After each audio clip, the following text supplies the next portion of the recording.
मैं तो शायर हूं। मैं अपने लहजे में गुफ्तगू करूंगा तो उनसे यूं पूछूंगा कि कहां सोया है चौकीदार, कहां सोया है चौकीदार। मुझे लगना चाहिए कि वो जो जिंदगी जिसका जिक्र मुझसे नुसरत साहब पिछले 5-7 साल से करते हैं, वो जोश वो जज्बा यहाँ के नौजवानों में नजर आना चाहिए। मैं पढ़ता हूं कि कहां सोया है चौकीदार, कहां सोया है चौकीदार। कुछ लोग तो बिल्कुल हाथ बांध के खड़े, अभी फैसला नहीं कर पा रहे हैं कि किसे वोट देना है।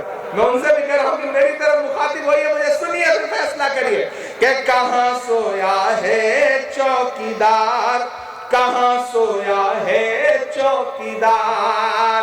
डीजल और पेट्रोल को देखो रहा सैकड़ा मार, कहां सोया है चौकीदार, कहां सोया है चौकीदार। मैं शायर हूं तो मैं कह ले जाता हूं, मुझे छूट है, और मैं कहूंगा तो फिर यूं कहूंगा कि चाय बेचने वाला पूरा। नहीं, अगली लाइन सुनिए, ये इस पे तो आपने बड़ी ताली पहले से बजा रखी है कि चाय बेचने वाला पूरा भारत बेच रहा है, चाय बेचने वाला पूरा भारत बेच रहा है। इसी काम में हासिल उसे महारत बेच रहा है। रेल बिक गई, तेल बिक गया, बिका हवाई अड्डा।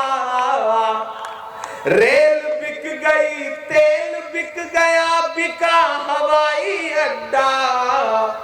सब कुछ बिकता देख के खुश हैं अपने जेपी नड्डा। कि जनता महंगाई की मारी, जनता महंगाई की मारी करती हाहाकार, कहां सोया है चौकीदार, कहां सोया है चौकीदार। गैस सिलेंडर की कीमत भी 1000 के पार, कहां सोया है चौकीदार, कहां सोया है चौकीदार। मेरे भाई, मैं मित्रों, भाइयों बहनों नहीं कहूंगा, मैं सीधे बस आपसे कह रहा हूं कि मेरे भाई, बस इस लड़ाई का मकसद समझ लेना। मैं एक दिन राहुल गांधी के साथ पैदल चल रहा था तो मैंने उनसे पूछ लिया, मैंने कहा भैया पैर में छाले नहीं आए? तो उन्होंने कहा तुम्हारे आए? तो मैंने कहा मेरे पांव में तो बहुत सारे छाले आए, लेकिन मैं तो अक्सर अपने छालों को देख के ये सोचता रहा कि अभी से पांव के छाले न देखो, अभी तो ये सफर की इब्तिदा है। तो उन्होंने कहा इमरान मेरे पैर में एक भी छाले नहीं आए। मैंने कहा कैसे? उन्होंने कहा मुझे देश के दिल में जो छाले पड़े हैं उनकी परवाह है, इसलिए मेरे पैर में छाले नहीं पड़ रहे। मैं उनके साथ जब चल रहा था, मैं बड़ा जज्बाती होकर के आपसे बात बता रहा हूं। केरल में एक पत्रकार ने मुझसे कहा कि इमरान साहब आप इस यात्रा में पैदल चल रहे हैं, आप क्या सोचते हैं, क्या कहेंगे? तो मैंने सिर्फ एक बात कही, और ये कहते हुए मेरे रोंगटे खड़े हैं, मेरी आंखें नम है। मैंने एक ही बात कही कि अगर मैं महात्मा गांधी के दौर में पैदा हुआ होता तो मैं अंग्रेजों के खिलाफ उनके साथ चल रहा होता, लेकिन मेरी खुशनसीबी है कि मैं इस दौर के गांधी के साथ पैदा हुआ हूं, राहुल गांधी के साथ पैदा हुआ हूं। कि एक बार जंगल में आग लगी, जंगल के सारे जानवर जंगल छोड़ के भाग रहे थे। एक नन्ही सी गौरैया अपने जलते हुए आशियाने को देख रही थी। गौरैया एक छोटा सा परिंदा होता, बहुत छोटा सा।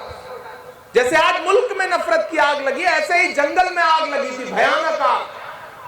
सारे जानवर अपना जंगल छोड़ के भाग रहे थे, परिंदे भाग रहे थे। एक नन्ही सी गौरैया अपने जलते हुए आशियाने को देख रही, उसकी आंख में आंसू थे। एकाएक उसमें पता नहीं कहां से हिम्मत आई कि वो उड़ के पड़ोस के जंगल में एक तालाब था, उस तालाब पर गई और उस तालाब से अपनी चोंच में जितना 1-2 बूंद 3 बूंद पानी भर सकती थी, पानी भर के उड़ करके उस दहकती हुई आग के ऊपर आई और अपनी चोंच का पानी छोड़ दिया। फिर गई, फिर पानी लेके आई, फिर छोड़ दिया, फिर गई, फिर चोंच में 2 बूंद पानी लेकर के आई और आग के ऊपर छोड़ दिया। ये करते करते जब वो बहुत थक गई तो पड़ोस के जंगल की डाल पे बैठ के सुस्ताने लगी। तो वहां बैठे अजगर ने उससे कहा, क्यों रे गौरैया, तुझे क्या लगता है तेरे 2 बूंद पानी से जंगल की इतनी बड़ी आग बुझ जाएगी? तो गौरैया के जवाब को अपना जवाब बनाना। गौरैया ने कहा, मुझे यह बात पता है कि मेरे 2 बूंद पानी से शायद जंगल की इतनी बड़ी आग का कुछ ना बिगड़े, लेकिन उससे भी बड़ी बात मुझे यह पता है कि आने वाली सदियों में जब जंगल का इतिहास लिखा जाएगा तो मेरा नाम आग लगाने वालों में नहीं बल्कि आग बुझाने वालों में लिखा जाएगा। मैं आपसे यही गुजारिश करने के लिए आया। शिकायतें एक तरफ रखिए, लेकिन मकसद बहुत बड़ा है। यह एक्सपेरिमेंट का दौर नहीं है। कांग्रेस की सरकार बनने जा रही है और विमल ने जो कहा मैं उसे आगे बढ़ाता हूं। अब लड़ नहीं रहे, उनको समझ में आ गया है कि यहां कुछ है नहीं। गुजरात की आवाम बड़ी समझदार है। वो जो डायलॉग है ना कि गुजरात की हवा में व्यापार है साहेब, तो ये गुजरात है। वो व्यापारी बन के आपको यहाँ ठगने आए तो उन्होंने देखा कि नहीं यार, यहाँ तो हमसे बड़े बड़े व्यापारी बैठे हैं, यहाँ का बच्चा बच्चा व्यापारी है। वो एक यहाँ के आपके इलाके का एक बच्चा जो है इंटरव्यू देने गया, तो सामने बैठे इंटरव्यू लेने वाले ने कहा कि अच्छा ये बताओ, जंगल में शेर आ जाएगा तो क्या करोगे? तो लड़का सोमनाथ का था, उसने कहा पेड़ पे चढ़ जाऊंगा। तो इंटरव्यू वाले ने कहा अच्छा तुम नदी पार कर रहे हो, वहां शेर आ जाए तो क्या करोगे? तो उसने कहा पेड़ पे चढ़ जाऊंगा। तो बोले यार तुम हर जगह पेड़ ला दे रहे हो। तो उसने कहा आप भी तो हर जगह शेर ला दे रहे हो, कहां से यहाँ पे शेर आ जाएगा? तो आप समझदार लोग हैं, इसलिए आम आदमी पार्टी के झांसे में आप आ नहीं रहे हैं, बात उन्हें समझ में आ गई। तो एक भी वोट अपना बर्बाद मत करिएगा, डरिएगा मत। राहुल गांधी कहते हैं डरो मत, तो हाँ फिर डरना नहीं है बल्कि ये कहना है कि वक्त के हाकिमों बादशाहों सुनो, जुल्म की फौज के सरबराहों सुनो, कातिलों के सभी खैर खाहों सुनो, ऐ सियासत के मगरूर शाहों सुनो, मत समझना डराने से डर जाएंगे, अब के सारी हदों से गुजर जाएंगे, मौत के नाम का खौफ देता है क्यों? तैयार रहना। मौत के नाम का खौफ देता है क्यों? मौत जिस रोज आएगी मर जाएंगे, मत समझना कि हमने ज़मज़म दिया, आबे गंगा दिया। मुझे अच्छा लग रहा है इस मंच पर कौन हिंदू कौन मुसलमान कोई भेद नहीं है, सब मिलजुल करके बैठे हैं। उधर देखिए भगवा ओढ़ के हमारे एक भाई खड़े, इधर देखिए कोई टोपी लगा करके बैठा है। ये कांग्रेस की मोहब्बत की राजनीति है। हम चाहते हैं कि लोग मिलजुल करके रहें कि हमने ज़मज़म दिया, आबे गंगा दिया, तुमने भारत को दंगा ही दंगा दिया, तुमने एक रंग के ख्वाब देखे मगर, तुमने एक रंग के ख्वाब देखे मगर, हमने हिंदुस्तान को तिरंगा दिया। ये तिरंगा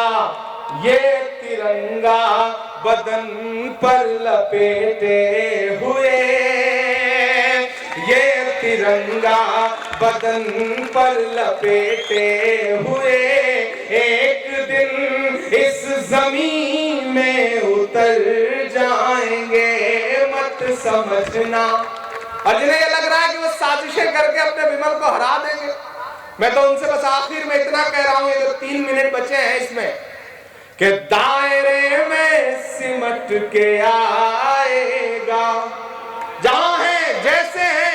जो चौथी लाइन है उस पे समर्थन का हाथ उठना चाहिए आप सारे लोगों का, कि दायरे में सिमट के आएगा, हर रवायत से हट के आएगा, आंधियों को जरा खबर कर दो,